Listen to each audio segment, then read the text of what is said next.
안녕하세요. 시냇가 책방입니다. 저는 책방지기 한 걸음씩입니다. 오늘은 존 파이퍼의 나는 나를 구원할 수 없습니다 라는 책을 들고 왔습니다.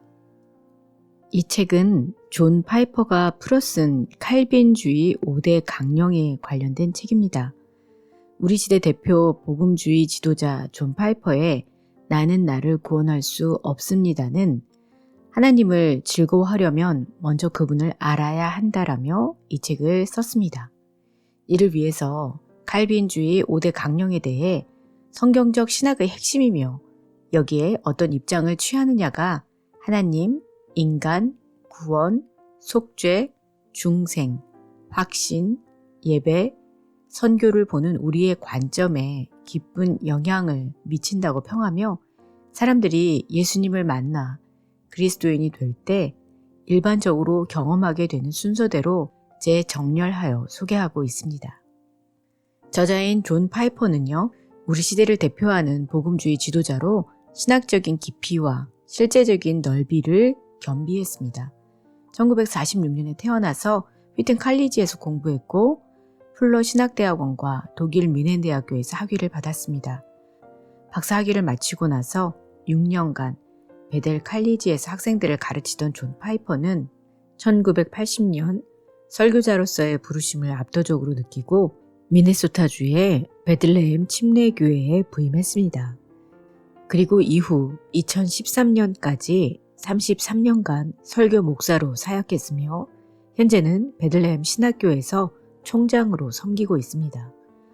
기독교 휘락주의자 혹은 기쁨의 신학자로 불리기도 하는 존 파이퍼는 좀 더 많은 사람들이 예수 그리스도를 통해 하나님의 기쁨에 이를 수 있게 도와주고 만물 가운데 으뜸되시는 하나님을 높이는 열정을 퍼뜨리는 데 헌신했습니다. 목회 현장에서 은퇴한 지금도 그는 Desiring God 사역을 통해 수많은 교회들을 지원하며 계속해서 이 사명을 이어나가고 있습니다. 존 파이퍼는 하나님의 기쁨, 차별 없는 복음, 존 파이퍼의 거듭남, 당신의 입을 거룩하게 하라 등 50여 권의 책을 집필한 베스트셀러 작가로 그 쓰기를 통해 전 세계 신앙인들에게 선한 영향력을 끼치고 있습니다. 목차를 보면요. 머릿말, 은혜의 감격을 회복하라.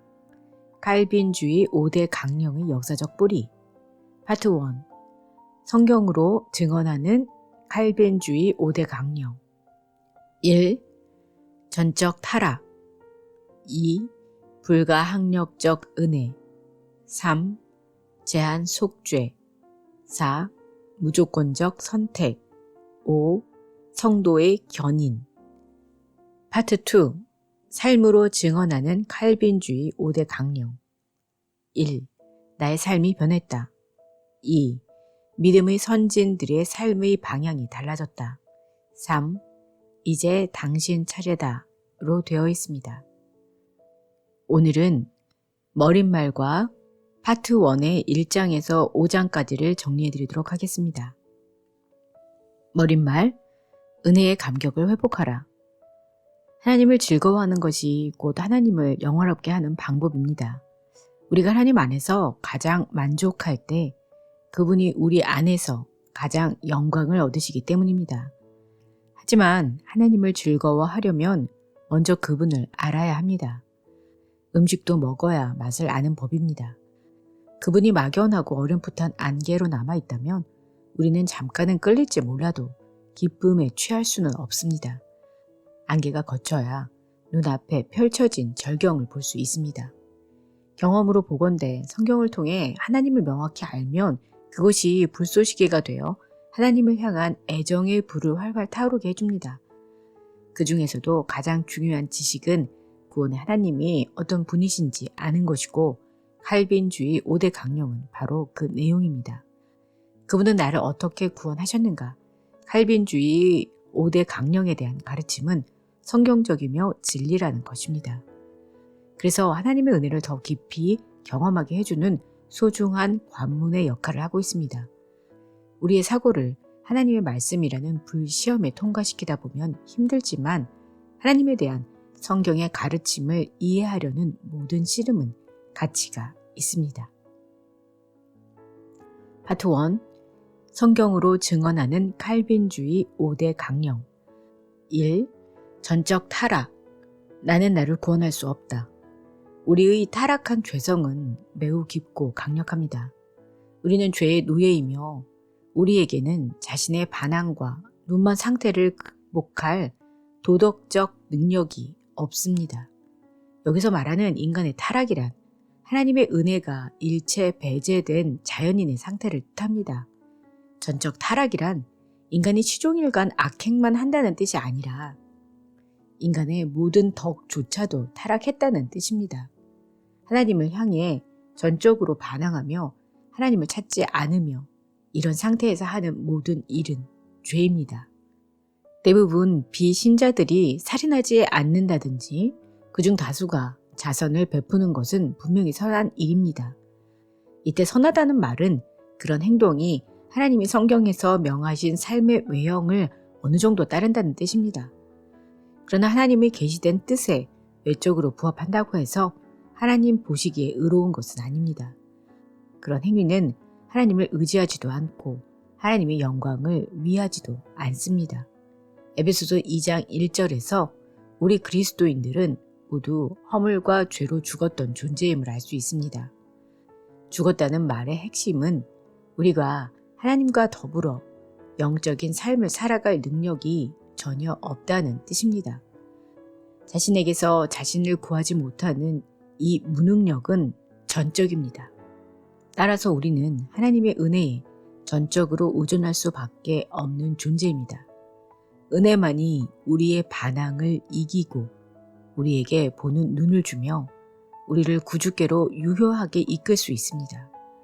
먼저는 자신이 이토록 처참한 상태임을 인정하는 것이 중요합니다. 2. 불가항력적 은혜. 주권적 은혜의 빛을 비추셔서 회심할 수 있게 하신다. 모든 인간은 날마다 하나님께 저항합니다. 그러나 아무리 자격 미달의 반항자라 해도 하나님이 그를 값없이 구원하기로 택하셨으면 때가 되었을 때 그분의 구원의 은혜가 그 저항을 놀랍게 이깁니다. 불가항력적 은혜는 하나님이 우리의 의지에 어긋나게 억지로 회개하거나 믿게 하거나 예수님을 따르게 만드신다는 뜻은 전혀 아닙니다. 마음을 바꾸시고 갈망을 불러일으키시고 우리의 의지를 바꾸십니다. 인간은 눈이 멀어 그리스도의 가치를 보지 못합니다.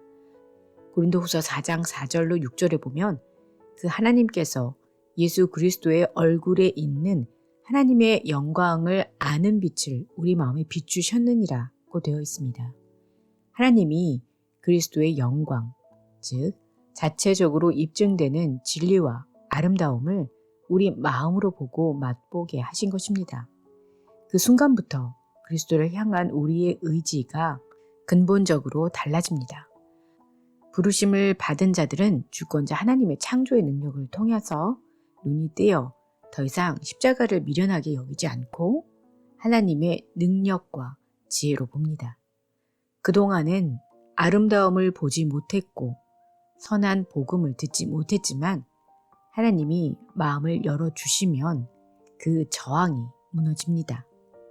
그분은 우리를 자신에게로 이끄시고 회개를 주시고 거듭나게 하셨고 그 결과로 우리는 그리스도를 영접했습니다.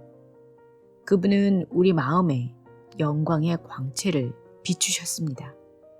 그분은 우리를 나사로처럼 사망에서 생명으로 부르셨습니다.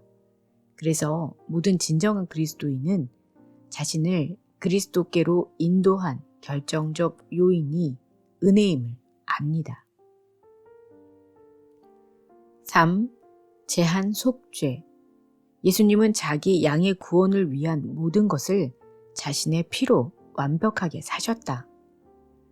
그리스도의 속죄는 만인을 구원하기에 충분하지만 그분을 믿는 사람들에게만 유효합니다. 누구나 믿으면 구원을 받음으로 속죄의 가치나 충족성에는 제한이 없습니다. 그러나 예수님이 이루신 속죄의 충만한 효력은 바로 하나님의 사람들을 위해 준비된 것입니다. 속죄의 전적인 충족성은 만인에게 미칩니다. 누구나 원하는 사람은, 즉 믿는 자마다 그리스도의 피의 혜택을 입습니다. 그러나 동시에 그리스도의 죽음에는 그분의 선택된 신부에게 새 언약의 약속들을 이루시려는 하나님의 계획이 담겨 있습니다. 요컨대 그리스도는 만인을 위하여 죽으셨으나 그 죽음의 의미가 모두에게 동일한 것은 아닙니다. 그리스도의 죽음에는 하나님이 택하신 사람들을 위한 특정한 계획이 담겨져 있습니다. 그분이 그들에게 사주신 것은 그저 믿고 구원받을 수 있는 가능성이 아니라 믿음 자체입니다. 하나님이 택하신 사람들의 회심은 피로 사신 것입니다. 하나님이 그리스도의 죽음을 통해 그 은혜를 피로 사주셨습니다. 물론 하나님은 일반적인 사랑으로 세상을 품으십니다. 하지만 그분의 아들의 신부가 기껏 그 사랑밖에 느끼지 못한다면 이는 하나님의 의도와는 거리가 먼 것입니다. 하나님은 우리가 그분의 특별한 애정에 흠뻑 취하시기를 원하십니다. 세상이 존재하기도 전부터 그분은 우리에게 깊은 애정을 품으셨습니다. 하나님의 사랑은 우리에게 집중되었습니다. 그래서 우리가 이렇게 느끼길 원하십니다. 내가 너를 택하였다. 너를 얻으려고 나의 아들을 보내 죽게 했다. 4. 무조건적 선택. 날 사랑하셔서 값없이 은혜를 베푸셨다. 내가 한 일로 선택받은 게 아니다. 하나님의 선택은 값없는 은혜의 무조건적 행위며 세상이 시작되기 전부터 아들 예수를 통해 주어졌습니다. 이 행위로 하나님은 창세 전부터 사람들을 택하셨습니다. 그 사람들은 죄의 굴레에서 건짐을 받고 그분의 인도로 회개하고 예수를 믿어 구원을 얻습니다. 우리에게는 긍휼을 받을 자격이나 긍휼을 유발할 능력이 없습니다. 우리가 긍휼을 받는 것은 하나님의 자유로운 선택을 통해서만 가능합니다. 하나님이 우리를 택하시고 애정하여 자녀로 삼으심은 무조건적인 일입니다. 하나님이 당신을 사랑하시는 이유는 당신을 사랑하시기 때문입니다.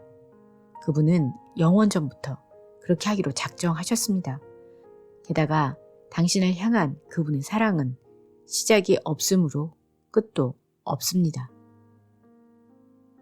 5. 성도의 견인. 하나님의 은혜가 나로 끝까지 믿음을 지키게 하신다. 한번 의롭다 하심을 받은 사람은 모두 믿음의 싸움에서 승리합니다. 영혼의 원수에게 끝내 굴하지 않고 믿음으로 인내합니다. 이 견인은 그리스도의 피로 얻은 새 언약의 약속이며 하나님이 우리 안에서 친히 그것을 이루십니다. 하지만 우리도 경계를 늦추지 않고 오히려 더 힘을 얻어 담대히 싸웁니다. 그리하여 우리는 마지막 날에 이렇게 고백할 수 있습니다. 나는 선한 싸움을 싸웠으나 내가 한 것이 아니요 오직 나와 함께 하신 하나님의 은혜로다. 성도는 끝까지 견디도록 되어 있지만 동시에 스스로도 믿음과 그 믿음에서 비롯되는 순종으로 끝까지 견뎌야 합니다. 선택은 무조건적이지만 영화는 그렇지 않습니다. 성경이 누누이 경고하듯이 그리스도를 굳게 지키지 않는 사람들은 결국 구원을 이룰 수 있습니다. 구원을 받으려면 믿음 안에서 끝까지 견뎌야 합니다. 믿음으로 끝까지 견뎌야 한다는 말은 다시는 돌이킬 수 없을 만큼 완고한 마음으로 그리스도를 부인하는 지경까지 가서는 안 된다는 뜻입니다. 순종은 속 사람이 하나님으로 말미암아 새로워졌다는 증거이며 최종 구원에 반드시 필요합니다. 성도의 견인은 완벽함을 보장하는 게 아니라 하나님이 우리에게 믿음의 싸움을 계속 싸우게 하신다는 뜻입니다. 그 결과로 우리는 죄를 미워하게 되며 결코 죄와 영원히 화해하지 않습니다. 일부 신자들은 배반할 수 있으며 그것이 지속되면 이는 그들이 하나님께로부터 나지 않았고 믿음도 가짜라는 증거입니다. 하나님은 구원받는 믿음의 진정한 첫 행위를 통해 우리를 온전히 의롭다 하시지만 이 믿음은 믿음의 순종을 통해 지속되고 열매를 맺습니다. 믿음은 우리가 하나님께 받아들여지는 근거가 아니라 그리스도와 연합하는 수단 내지는 도구입니다. 오직 그분만이 우리가 하나님께 받아들여지는 근거입니다. 칭의에서 순종의 역할은 우리의 믿음이 진짜임을 증명하는 데 있습니다.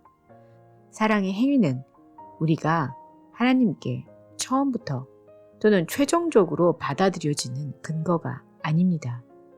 우리가 받아들여지는 근거는 오직 그리스도 자신입니다. 하나님이 역사하셔서 택하신 사람들을 인내하게 하십니다. 우리는 열심히 자신의 부르심과 택하심을 굳게 해야 합니다. 우리의 부르심과 택하심을 확고하게 하는 방법은 바로 사랑으로 역사하는 믿음을 통해서입니다. 그러나 믿음의 싸움은 혼자 싸우는 게 아니라 공동체적인 일입니다. 곧 신자들끼리의 삶 속에서 서로 권면하는 것입니다. 네, 오늘은 존 파이퍼의 나는 나를 구원할 수 없습니다의 책 소개와 저자 소개와 목차와 머릿말과 파트 1까지 정리해드렸습니다. 다음 시간에는 파트 2를 정리해드리도록 하겠습니다. 그럼 다음 시간에 뵐게요. 안녕히 계세요.